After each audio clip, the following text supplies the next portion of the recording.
யார் நீங்கள்? உங்களுக்கு என்ன வேணும்? 2 நாளைக்கு முன்னாடி பார்வதி அம்மா இங்கே வந்து சேர்ந்தாங்களாம். அவங்கள நாங்கள் பார்க்கணும். என்னாச்சு சிஸ்டர்? அவங்க 2 பேர்த்துக்கு என்ன வேணுமா? பார்வதி அம்மாவை பார்க்கணுமா மேடம்? பார்வதி அம்மா பார்க்கணுமா? அவங்க பார்க்க நீங்கள் சொந்தமா? அவங்க எங்கள் அம்மா. அம்மாவை ஏன் வீட்டை விட்டு அனுப்புனீங்க? நாங்களாம் அனுப்பல, அவங்களா தான் கோவப்பட்டு வந்தாங்க. அம்மானு சொல்லிடுறீங்களே, அவங்க மனசு எவ்வளவு வேதனைப்பட்டுதான் இங்கே வந்திருப்பாங்க. இங்கே வரக்கூடிய எல்லா மக்களுமே தான் பெற்ற பிள்ளைகளால் கைவிடப்பட்டவங்க தான். ஆனால் நீங்கள் உங்கள் அம்மா உங்களுக்காக எவ்வளவு கஷ்டப்பட்டாங்கன்னு தெரியாமல், அவங்களுடைய வயசையும் புரிஞ்சிக்காமல் அவங்கள உங்கள் வார்த்தைகளாக நோக்கடிச்சிட்டிங்களே. பெற்றோரின் மனசையும் புரிஞ்சிக்க தெரியலை, அவங்களுடைய அன்பையும் உணரலை. நீங்கள் 2 பேரும் சந்தோஷமாக இருக்கணும் தான் அவங்க தடையாக இருக்கக்கூட நீங்கள் வந்துட்டாங்க. அதனால் பார்வதி அம்மன் சம்மதம் இல்லாமல் நான் உங்களை அனுப்ப மாட்டேன். எங்களை மன்னிச்சிருங்க மேடம். நாங்கள் அவங்கள வீட்டுக்கு கூட்டு போய் நல்லா பார்த்துக்கிடுவோம் மேடம். எங்கள் அம்மாவை நாங்கள் இப்போ பார்க்கணும். சிஸ்டர், போய் பார்வதி அம்மா கூட்டிகிட்டு வாங்க.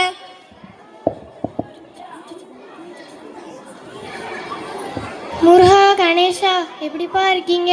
கௌசல்யா, தனுஷ், எப்படிப்பா இருக்கீங்க? சாப்பிட்டீங்களாப்பா? முருகா, கணேஷா,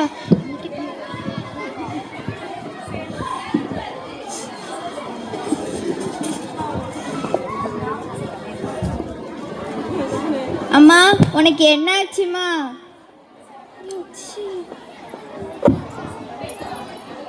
அம்மா, உனக்கு என்னம்மா ஆச்சு?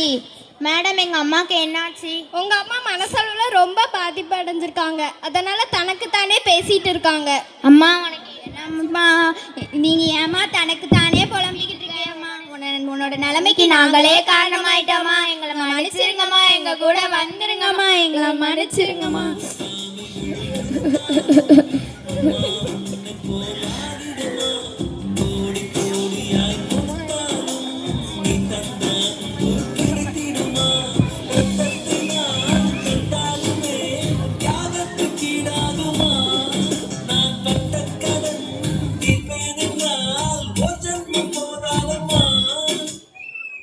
பார்வதி அம்மாவை அவங்க மகன்களோடு அனுப்ப முடியாது. ஏன்னா அவங்க மனசளவுலையும் சரி, உடல் அளவுலையும் சரி அவங்க சரியா இல்லை. அவங்க பிள்ளைகள் மேலேயும் எனக்கு நம்பிக்கை இல்லை. வீட்டின் பெயரோ அன்னை இல்லம், அன்னை இருப்பதோ கருணை இல்லம். உதிரம் கொடுத்து உயிர் கொடுத்தால், தன் சொத்துக்களையும் பிரித்து கொடுத்தால், மக்களின் மகிழ்ச்சியில் மனமகிழ்ந்தால், இன்றோ மக்களின் செயலால் மனமுடைந்தால், தாயின் அன்புக்கு இணையதும் இல்லை இப்பூமியில். உன் மழலை பேச்சில் மனமகிழ்ந்த தாயை இன்றைக்கு உன் பேச்சால் இதயத்தை ஈட்டி வைத்து குத்தினாய்.